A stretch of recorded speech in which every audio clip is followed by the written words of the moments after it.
बच्चे और बच्चियों, तुम्हारे देश की महिमा जो अनामिक पुरुष है, जितनी गिनती भारतवर्ष में वो सब खत्म, और भी गिनती उसमें जोड़ दो वो भी खत्म। ये अनामिक पुरुष की ये काया कितनी बड़ी है, सब गिनतियां खत्म, इतनी बड़ी उनकी काया। तो जो विस्तार होगा उनका वो बहुत बड़ा, उसी से कितने ईश्वर, कितने ब्रह्म, कितने पार ब्रह्म, कितने महाकाल, ये सब उसी के पैदा किए। जितनी जीवात्माएं खचाखच, कोई भी रेशा बगैर जीवात्माओं के सुरतों के कहीं दिखाई देता नहीं, खचाखच उन लोगों में भरा हुआ अथाह है।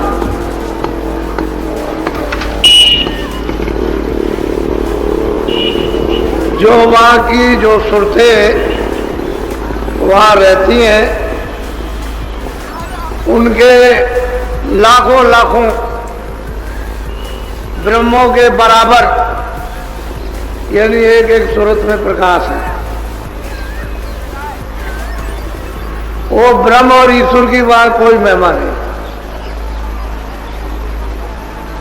वो पार ब्रह्म की वहां कोई भी महिमा नहीं। वो एक सूरत, एक एक सुरतों का, एक एक जीवात्माओं का इतना इतना प्रकाश, ये कुछ नहीं।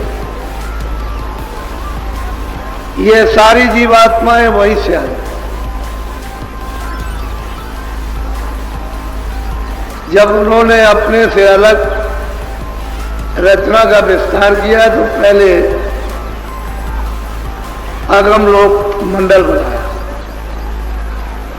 वहां अगम पुरुष को स्थापित कर दिया।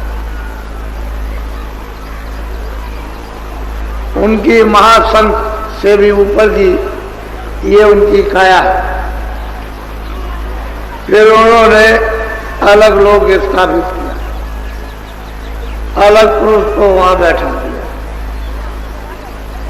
उनकी थोड़ी ही कम ऐसी उनकी काया। फिर सतलोक उन्होंने स्थापित किया, सतपुरुष को बैठा दिया। ये अनामी पुरुष ने ये तीनों लोगों की अपनी स्वेच्छा से स्थापित, और वो तीनों लोग एक रस है, एक रूप है, एक रस, स्थिर है, अस्थायी है, परिवर्तनशील नहीं। सतलोक से, सतपुरुष से ये विस्तार है। तो जितनी जीवात्माएं सतलोक में खचाखच भरी हुई है, वो सब लाखों लाखों एक सूरत ब्रह्म की अस्थि। ब्रह्म में कोई अस्थि नहीं, ईश्वर में कुछ नहीं। ये तो वहां का खेल होता। फौरन उड़ी, और उन्होंने इतने देखते देखते एक पलक के मारते इतने बड़े बड़े महल बना दिए कि खरबों योजन ऊंची उस देश की अर्वचनीय महिमा। ये सब जीवात्माएं वहीं से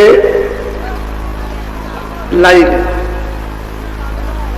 सत्पुरुष ने जब अपने से ईश्वर ब्रह्म और पार ब्रह्म महापाल पुरुष को अलग किया मंडल बनाकर, तो इन सब लोगों ने अपने अपने मंडलों में तपस्या की और ये लिखन पढ़न का काम नहीं है। जितनी स्याही समुद्र में बनाओ बन रहा है कि कल में पत्तों की बना लो पृथ्वी को कागज, इतने दिनों तक आप उस पर लिखो ये सब खत्म। इतने दिनों तक इन्होंने तपस्या की। ईश्वर ने जिसको खुदा कहते हैं, ब्रह्म ने जिसको रब कहते हैं, पार ब्रह्म ने जिसको अल्लाह कहते हैं, महाकाल पुरुष सबने तपस्या की घना घोर, और सत्पुरुष को खुश करते कि हमसे प्रसन्न हो जाए। हमको देश से क्यों निकाल दिया, अलग क्यों कर दिया, कोई कारण तो होगा ही। तब वो तो उनकी मौज मर्जी की बात। इतने दिनों तक ये तब करते रहे, तब वो उसके बाद सत्पुरुष इनसे प्रसन्न हुए कि तुम्हारी तपस्या पूरी हुई, हम तुमसे खुश हैं, बोलो तुम क्या चाहते। फिर उन्होंने सतलोक के समान राज मांगा कि जैसा आप, इनको मालूम हो गया था कि मुझको निकाल दिया, तो राज मांगा कि आपके राज के समान ही हमको राज। तो मौज मर्जी सत्पुरुष की थी। उन्होंने मतलब यह तो जीवात्माओं के बगैर, सुरतों के बगैर यहाँ कोई रचना नहीं हो सकती किसी भी मंडल में। जब वो सुरतें आएंगी तभी रचना बैठेगी। वैसे तो जीवात्माओं का भंडार एक छोटा सा सब लोगों में सत्पुरुष ने तकसीम कर दे। वो तो अथाह सागर है, उसके लिए उसमें से जरा सा दे दिया उसने। अथाह सागर भरा हुआ उसका तो कोई पारावार नहीं। तो एक छोटा सा भंडार सुरतों का अपने अपने मंडलों में ऊपर से देते चले आए। तो इनको भी बांट दिया निरंजन भगवान को, ऐसे ही ऊपर से बांटते चले आए। तो अपने अपने भंडार को इन्होंने सबने स्वीकार कर दिया कि मालिक मुझसे प्रसन्न हो गए। बस ये भंडार लेकर के उधर तो नामी के द्वारा उतार के ले आएंगे दूसरा कुछ। जब उतारा जाएगा तो एक आवाज से दूसरी आवाज, एक नाम से स्थान तक लाएंगे तो वहां वो नाम वही, फिर वो अपने नाम पर उतार ले, अपनी आवाज पर, अपने बाजे पर। तो ये धीरे जाए तो ठेका बनाया कि इतने दिनों तक तो सब यहां रहो। कितने युग बीत गए, अनगिनत दिन, गिने नहीं जाते हैं। सतयुग त्रेता द्वापर पहले तो थे ही नहीं। ये सतयुग द्वापर त्रेता कोई नहीं था, न कलयुग। कहते हैं अनगिनत युग बीत गए तो धीरे धीरे उतारा गया। पहले महाकाल पद में आए, फिर नीचे ब्रह्म पद में, धीरे धीरे ठेका बनाकर, ताकि एकाएक चली जाए तो यहां तो घबराएंगे, यहां लड़ नहीं सकते। तो धीरे धीरे उतार कर धीरे धीरे फिर जब ब्रह्म स्थान पर ले आए तो वहां इनको बहुत आनंद में थे, कोई तकलीफ तो आती नहीं। तो इन सभी जीवात्माओं पर एक कपड़ा डाल दिया, बहुत बारीक लतीफ। लतीफ कहते हैं झीना, शब्द स्पर्श रूप रस गंध, ताकि इनको इन चीजों का बोध हो जाए। शब्द का भी बोध हो जाए, रूप का भी बोध हो जाए, स्पर्श का भी बोध, गंध का भी बोध हो जाए, यानी पांचों चीजों का बोध हो। तो सूरत को मालूम तो हो गया कि मेरे ऊपर में कोई चीज फेंक दी गई, लेकिन वो इतना तेज, इतना प्रकाश कि उसमें कुछ पता भी नहीं चलता। कपड़ा डाल दिया, इसको कहते हैं कारण का। यही से कारण बीज बनेगा। शब्द स्पर्श रूप, पहले तो सूरत शब्द रूप थी, वो तो स्वयं ही शब्द रूप थी। उसको तो उससे तो दूसरे ही यानी अनुभव करते थे। तो जब यह कपड़ा डाल दिया, धीरे धीरे धीरे धीरे शब्द स्पर्श रूप रस गंध बहुत ऊंचाइयों तक, ये वहां के कितने युग बीत जाए, आगे नहीं, तब तक वहां वो रहे। फिर नीचे उतारा गया तो वो जो मसाला था वो नीचे मोटा बनेगा, तो सूक्ष्म जब निरंजन भगवान के स्थान पर आए तो वहां एक है उससे थोड़ा मोटा प्रकाश, वहां भी है, वहां भी कोई अंधेरा नहीं है, तो मोटा कपड़ा डाल दिया, बहुत वो भी बारीक।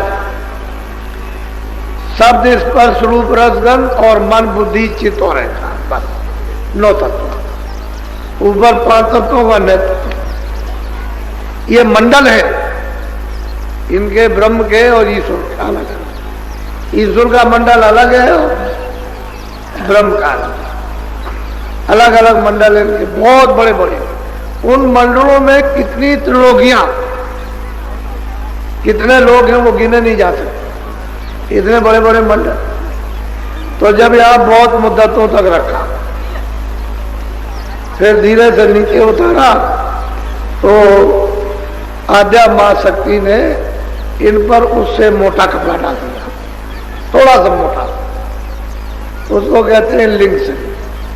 जैसे स्वर्ग वैकुंठ में तो 9 तत्वों का कपड़ा डाला, 10 इंद्रियां, चतुर्संताकरण, मन बुद्धि चित्त और अहंकार, और 3 गुण, रजोगुण तमोगुण सतोगुण। अब वो देखिए कि वो कारण शरीर तो सूक्ष्म में चला गया और सूक्ष्म शरीर लिंग में चला गया, और फिर उसके बाद में जब यहां उतारा मृतलोक में, उसी आवाज के द्वारा, बाजों के द्वारा, तो जीवात्माओं को यहां ले आए। तो सबसे नीचे वाली आवाज है घंटा से, इसको पकड़ के जब यहां उतारा गया तो मां के पेट में खोल तैयार करके, और उन्होंने जब 5 महीने का हो गया तो सूरज को दोनों आंखों के बीचों बीच उस खोल में बैठा दिया। तो ये खोल क्या 5 तत्वों का, जल पृथ्वी अग्नि वायु आकाश, ये तो 5 का हो गया। उसके अंदर वाला 9 तत्वों का हो गया। फिर उसके अंदर जो है वो इसके ये 5 तत्वों का लिंग शरीर 17 तत्वों का, फिर उसके अंदर 9 तत्वों का शरीर, फिर उसके अंदर 5 तत्वों का। अब इस तरह से इसने कपड़ा पहना। अब इसको अगर कोई नहीं जानेगा तो इसका कपड़ा कोई काम नहीं, ये आभूषण है उसका। तो इतने कपड़े सूरत ने पहन रखे। उस समय पर कोई बंधन नहीं था, सूरत यहाँ बैठ गई, माँ के पेट में सब सुन रही है, सब देख रही है, कोई आंख बंद नहीं थी। जैसे ही 9 महीने का बच्चा पैदा हुआ तो आंख भी खुली, कान भी है, सब बातें सुन रही और सब देख रही और चढ़ती चली जाती, उसे रोक टोक नहीं है, चढ़ जाती है। किसको उतार दिया, छोड़ दिया, फिर उसने लिंग को उतारा, उसको छोड़ दिया, फिर उसने सूक्ष्म को उतारा, छोड़ दिया, कारण को उतारा, छोड़ दिया, चली जा रही। और रोज दरबार में सतलोक में हाजिरी से सब जितनी भी ये सुनते जीवात्माएं सब रोज जाती थी। उस समय जाने आने का कोई बंदा नहीं। अब इनको कहा गया कि भाई तुम गंदगी ये अपनी छोड़ देना, गंदगी को पास न रखना वहीं।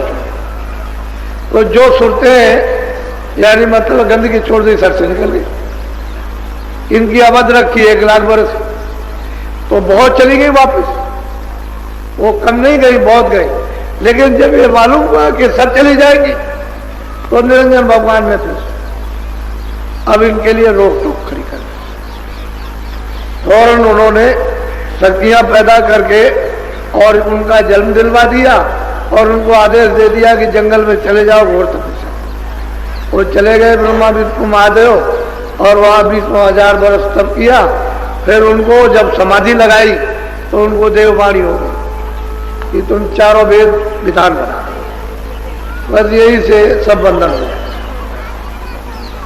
ये कूड़ा कचरा, ये सब पाप का, पुण्य का, अच्छे का, बुरे का, न्याय का, सत्य असत का, सब ये पड़ेगा।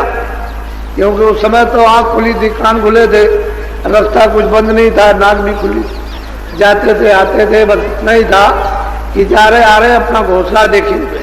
फौरन उतर के आई, अपने घोंसले में आ गई। ये उनका घोंसला था, पंचभौतिक के शरीर। लेकिन जब अवध पूरी होगी तो चले, तो फिर पीछे से ये झगड़ा लगा दिया। तो जब ये झगड़ा लगाया तो फिर गंदगी इसमें छन करके तो कारण लोक में चली गई जमा हो, कुछ सूक्ष्म लोक में गंदगी जमा हो गई, कुछ लिंग लोक में गंदगी जमा हो गई। जो भारी भारी अशुभ कर्म हुए वो मतलब ये कि शरीर में जमा, तो मन और बुद्धि और चित्त और ये सब गंदे हो गए, अंतःकरण गंदा हो गया। फिर वो जीवात्मा जो स्वच्छ और साफ बैठी हुई थी वो गंदी होने लगी। तो इस बार आपने कूड़ा कचरा डाल करके इसको गंदा कर, तो आंख भी बंद हो गई, कान भी बंद हो गए, नाक, क्योंकि ये तो वहां लेकर के आई थी। इस बार तो कोई पर्दा था नहीं था आंख पर, कान पर, नाक पर, इसमें तो सुधा ये चीज है, वहां भी रहेगी तब भी यही चीज है। तो जो चीज कुदरती है जिसको कोई बना नहीं सकता है वो उसके अंदर मौजूद। आंख भी है, कान भी, नाक भी। अब गंदगी पड़ गई, बस यही से बनना। आजादी दे दी, उसने कहा जो भी कोई कर्म करेगा मृत्यु लोक में वो अपने अपने कर्म का फल होगा। अब वो पता ठिकाना तो हम भूल गए। अपने घर में आने का भाई किस रास्ते से जाएंगे, घर में पहुंचेंगे वो भूल गए। अब यहीं पर लगे झगड़े में, बस यहीं पर बस्ती बसाने लगे, इच्छा बसाने लगे, ममता करने लगे, आशा बांधने लगे, बस एक जगह। अब आपकी वो आशा खत्म हो गई, इच्छा खत्म हो गई कि अपने घर का कैसा आनंद है, कैसा सुख है, कैसी सुंदरता है, कैसी शक्ति है, कैसा ज्ञान हो, भूल गए। सही बात तो सही है कि ये आपका ये परदेश है। और देखो आप 50 वर्ष के हो गए, 60 वर्ष के, 70 वर्ष के तो जाने। और ऐसे तो बच्चा आता है जब समय पूरा हो जाता है कर्मानुसार, तो 2 साल का भी चल दिया, 4 साल का भी, 10 साल। लेकिन अगर पूरी आयु आपको मिली है और संभाल के लिए चलोगे तो 50 भी जा सकते हो, 60 भी जा सकते हो और 80 भी जा सकते हो। संयम बिगाड़ दोगे तो पहले ही चले जाओ, क्योंकि श्वासों की पूंजी खत्म हो जाएगी संयम बिगाड़ने से। तो पहले ही आप इस मकान से खाली कर दिया, चले जाओ। बस ये कर्मों का बंधन हो गया और जीव जो है इस बंधन में फंस गए। अब उसने और नीचे फिर सजाए, उनके कारागार बना दिए, तो जीवात्माओं को कहीं निकल ना जाए तो सजा देने लगे। अब वो चले गए, अब कम होगा। तो ये उनका काम यही है। और इन्होंने ऐसी ऐसी रचना की है, स्वर्ग में की इतनी सुंदर रचना। तो वहां पर मतलब ये है कि स्त्रियां भी है, पुरुष भी है, छोटे छोटे बच्चे भी दिखाई देते हैं। बहुत सुंदर रचना, बहुत खूबसूरत, यानी चित्रकारियों से ऐसी सुंदर है। वहां के लिबास, पहरावा, कपड़ा तो नहीं है रुई का है, रेशमी ये कपड़ा तो नहीं, लेकिन मालूम होता है कि ऐसा सुंदर कि वो जेवर वगैरह जो उसकी काशी पहराव बेल बूटों का इतना सुंदर है कि वो मोहित हो जाए, ऐसा लिबास। स्त्रियां जो वहां की चमकीली है, यानी वस्त्रों को मालूम होता है पहरे हुए इतने चमकदार हैं कि तुम फौरन मोहित हो जाओ। वो अप्सराएं उतरी रहती है, नित्य नाच, नृत्य होता रहता है। ये नाच नाच क्या चीज है, कुछ नहीं। हर वक्त 24 घंटे हर क्षण नाच होते रहते हैं, विचित्र भांत के नाच। तो साधक के लिए तो अगर कोई बताने वाला नहीं तो उधर से आगे जा ही नहीं सकता, वो तो वही बन जाए। तो उसने ऐसा माया का जाल कि इससे बचो, यहाँ तो वहां लक्ष्मी है, सावित्री है और पार्वती, और वहां स्त्रियां हैं, दोनों घेर लेंगे, ऊपर नीचे दाएं बाएं रिद्धियां सिद्धियां सब घेर के खड़ी हो जाती हैं। तो बुद्धि का हरण, प्रलोभन दे देंगे, बस आपकी साधना खत्म हो गई। ऊपर जाइए तो आप जा मा सकते। उसका इतना बड़ा लोक है कि मतलब यह है कि कितने, मतलब यह है कि करोड़ों, 1 2 4 10 20 करोड़ नहीं, कितने करोड़ों का लंबा मैदान, उसमें औरतें ही होते हैं, स्त्रियां। तो उससे जाल से निकलना बहुत। ये स्वर्ग वैकुंठ में कुछ नहीं है, जो आद्या महाशक्ति लोक में जो देवियां हैं, ऊपर में पुरुष है, वो निरंजन भगवान विराज, वो काहे को जाने देंगे किसी को। उनके ऊपर में वो माया सबको रोके रहती है, उसका भी माया रूप, स्त्री का रूप है वो भी। उसकी सुंदरता अनोखी विचित्र है, ऐसी सुंदर और मोहित करने वाली कि तुम्हारे ऐसे कितने मतलब ये है कि सब फना हो गए, वो जा ही नहीं सकते, फिर उसके ऊपर में भ्रम है। उसका मतलब ये तो चीज ये है कि अंदर का राज किसी को पता ही नहीं, वो जानते ही नहीं। और आप क्या आपको मालूम है संसार में आप जब तक महात्मा नहीं मिलेंगे ये जीव बेचारा क्या करे? वही सूरत है जो हजारों लाखों करोड़ों ब्रह्मों की वो शक्ति और प्रकाश रखती थी, आज वो बूंद रूप से एक जर्रा एक कण उससे भी छोटी, हजारों गुणा कड़के कर दी जाए उससे भी छोटी, वो मतलब ये है कि वो सूरत हो। और फिर उसका जो प्रकाश था वो सब इस जड़ में जैसे हो गया, लय हो गया। अब बिना महात्मा महापुरुषों के इसको कोई समेट भी नहीं सकता, क्योंकि उनको मालूम है कि कहाँ बैठी है, उनको पता है इसमें क्या है, आंख भी है, कान भी है, नाक भी है, ये बरामद ये समेटी कैसे जाएगी, उधर से खींची किस तरह से जाएगी, प्रकाश सिमट करके कैसे आएगा, ये उनको मालूम। योगी योग करते रहे वो भी बेकार हो, उससे भी कोई लाभ नहीं। प्राणायाम किया नीचे से तो यहाँ आंखों के सामने आए, तो फिर यहाँ से ऊपर जाना तो मेहनत 60 बरस 70 बरस 80 बरस की बेकार हो गई, क्योंकि यही तक आना नीचे से फिर ऊपर जाना। अब संतों महात्माओं ने कलयुग में यही से जीवों को ऊपर उठा लिया, ये नाम की डोर को भगो चलो, यही से, इसमें कोई तकलीफ नहीं, कोई प्राणायाम नहीं करता, कोई शारीरिक तकलीफ नहीं, कोई परित्याग नहीं, कोई मतलब है छोड़ना छाड़ना नहीं, बस अपना सहज जो भी शरीर अच्छा के लिए पहनते हो खाते हो खा, उसमें कोई दिक्कत परेशानी। और सहज में इधर से अपना ध्यान तवज्जो हटा कर उधर लगा दो, बस सही है। इधर से पौधा उखाड़ो, इधर जो आपने ख्याल और ध्यान इधर आशा और बासा आपने इधर फैला रखी उसको हटा लीजिए, इधर लगा दीजिए, तो इतने में तो काम बनेगा। बुल्ला साहब थे, उन्होंने